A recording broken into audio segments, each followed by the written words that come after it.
And for a look at the day's trading session, we're now joined by Kearabilwe Nonyana from PrimeXBT. Kearabilwe, good to chat to you once again. What have you been looking at for a Friday?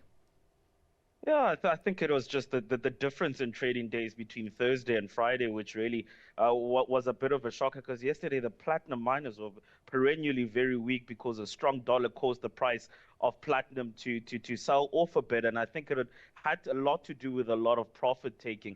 But today the platinum miners are resurging. The gold miners did well yesterday. And I think we're seeing a lot more breadth across the different sectors on the JSE, and it's really been quite an interesting day with 2 days before here where we did see a bit of profit taking.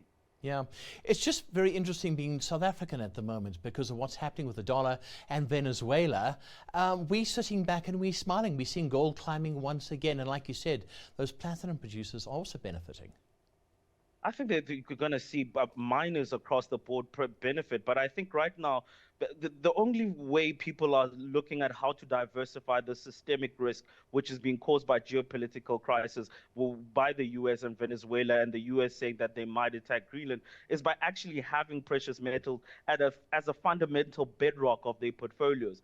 And I think that's why I think the market can overlook geopolitical crisis because of the fact that they have precious metals as a bedrock in their portfolio. And I think it's benefiting right across the board, as some people don't really like to hold a non-yielding metal such as platinum, palladium, as well as gold, but would rather hold the people that mine it out of the ground. And I think all around, when we're looking at volumes, even starting from the 6th of January, I was doing a comparison where I saw a year earlier, there was about 14 billion traded on the same day.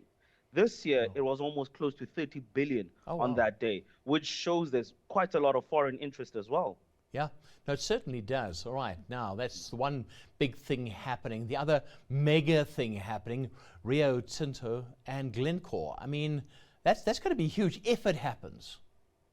I mean, it's going to be the biggest mining deal ever done, and I think it's strategic in the fact that they both copper players, and they want to have a strategic competitive advantage of having this metal of the future, because of the fact that it's used in the technologies of the future as well as in renewable energy. So right now, this deal, if it does get confirmed, because we still have a long road to go. I think they only need to confirm it on the 5th of February. So in the meantime, we saw Glencore up about 10%, as well as other diversified miners. Anglo-American were also stronger on the day. The only one which is slightly weaker is Rio Tinto, because the proposed merger looks at the Rio Tinto taking up Glencore. So I think that is what the market is selling Rio Tinto for. Yeah, but we should know by February. I think that's the deadline. The UK gives that deadline.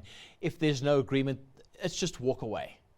Yeah, so that deadline is the 5th of February. And until then, you probably will see a lot of price action, specifically in Glencore. As I said, today, the last time I saw it was up about 9.8%. So I think you'll probably see a lot more activity in those shares. But I think this is the second deal where in the space in the last 6 months. And I think we're primed for takeover takeover and mergers in this industry because of these metals, which are going to be so important for the fourth industrial revolution. Yeah, it's going to be absolutely massive if it happens. Right now, talking about Hyundai, and you would have heard in our news bulletin earlier, Hyundai doing very well in South Africa, and great for them. People looking at SUVs. You've also had the other Chinese companies coming into the country, but Hyundai, they're holding their own. Yeah, I think this new vehicle sales were what really startled me, and I think I was on the show with Chantal Marks who brought this to my attention because I was a like of We Buy Cars and she punted motors, and she was speaking about new car sales, and specifically in the sector in the sector of LSM 5 to closer to 8, and it's where the Chinese are finding competitive advantage right there. So for Hyundai to be doing well in that sector speaks well about where their pricing point is, because I think in Germany, the cars are well overpriced for the SA market at the moment. Yeah, so they'll continue to expand and expand.